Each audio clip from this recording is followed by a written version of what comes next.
Olha, 30 anos atrás, a África do Sul era vista como uma promessa, sabe? Um verdadeiro farol de esperança para o mundo todo. Hoje, essa mesma nação está numa baita encruzilhada, questionando a própria identidade. Vamos entender juntos como aquele sonho da nação arco-íris acabou batendo de frente com a realidade super complexa da política sul-africana. Em 1994, essas palavras do Nelson Mandela rodaram o mundo.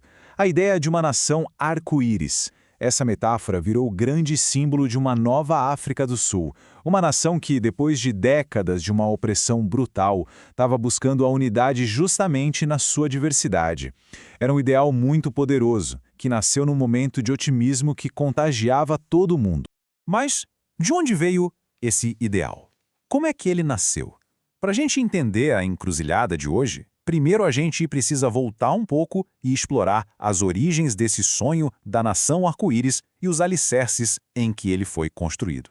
E aqui tem um detalhe bem legal. A expressão nação arco-íris, na verdade, não foi criada pelo Mandela. Quem cunhou o termo foi o arcebispo Desmond Tutu. Para ele, o arco-íris que sempre aparece depois da tempestade era a metáfora perfeita para uma sociedade multicultural, onde cada povo, com sua cultura, sua história, iria contribuir para construir uma nação unida e cheia de vida. Bom, é claro que a queda do apartheid em 94 e as primeiras eleições democráticas foram a base de tudo.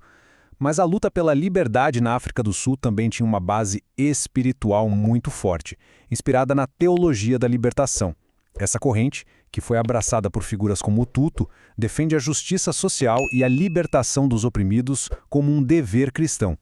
E isso deu para a visão da nação arco-íris uma força moral que inspirou não só os sul-africanos, mas o mundo todo.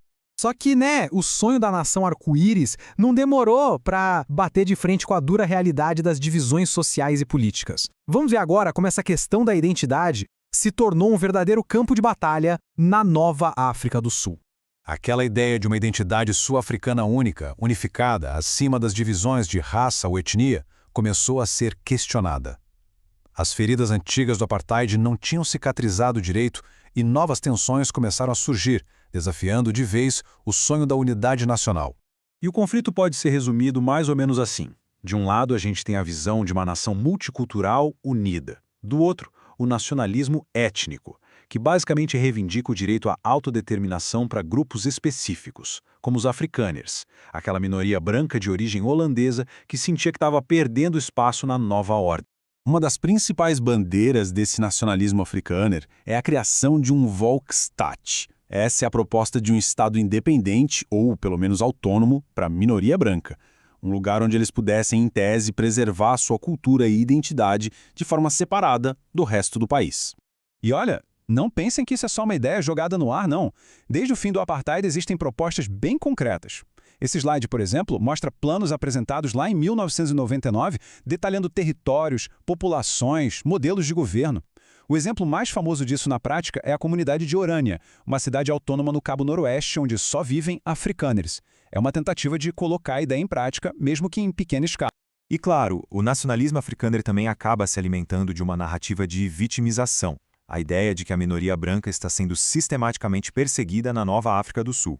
Essa narrativa ganhou uma força internacional, com apoio de figuras da direita como o presidente americano, que chegou a comentar o assunto e gerou até um incidente diplomático. Agora, o ponto crucial aqui é que muitos afrikaners dentro da própria África do Sul rejeitam essa ideia, argumentando que ela é politicamente enviesada e que só atrapalha a reconciliação nacional.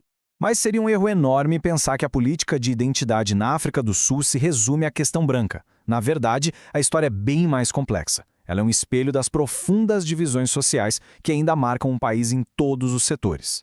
A desigualdade econômica, a corrupção e a xenofobia são os principais combustíveis das tensões sociais.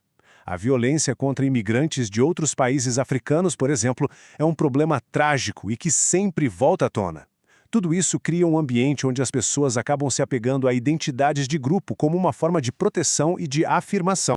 A política sul-africana ainda é muito marcada pela questão racial. Os partidos políticos têm suas bases de eleitores bem definidas e as tensões étnicas também aparecem dentro da própria maioria negra, como disputas entre grupos como os Xhosa e os Zulu.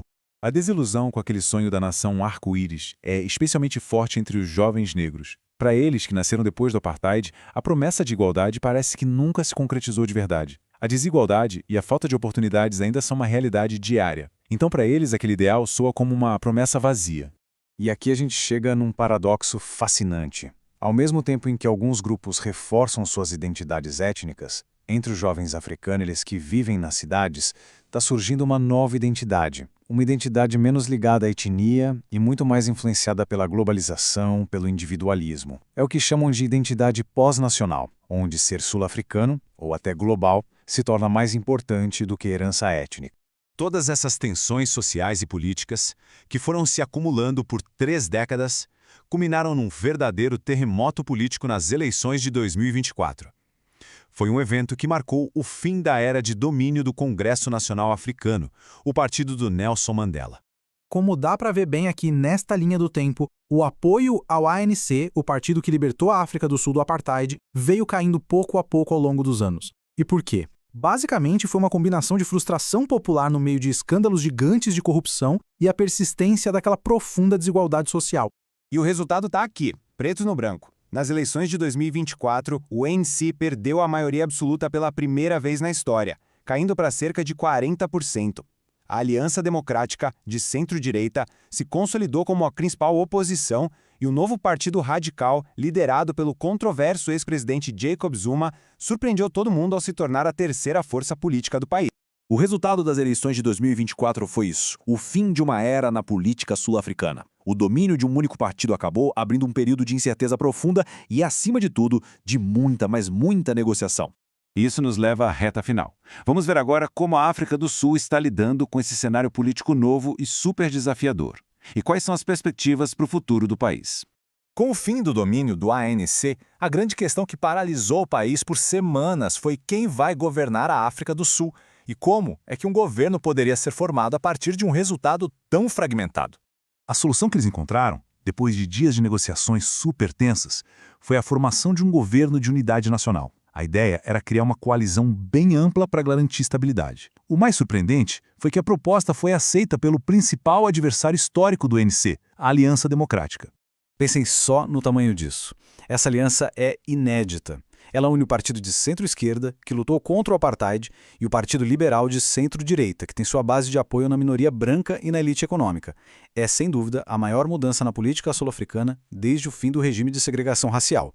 30 anos depois do fim do apartheid, a África do Sul se reinventa mais uma vez. A questão que fica no ar é: será que essa nova coalizão, tão improvável e pragmática, vai conseguir superar as divisões do passado e construir um futuro de prosperidade e justiça social para todos?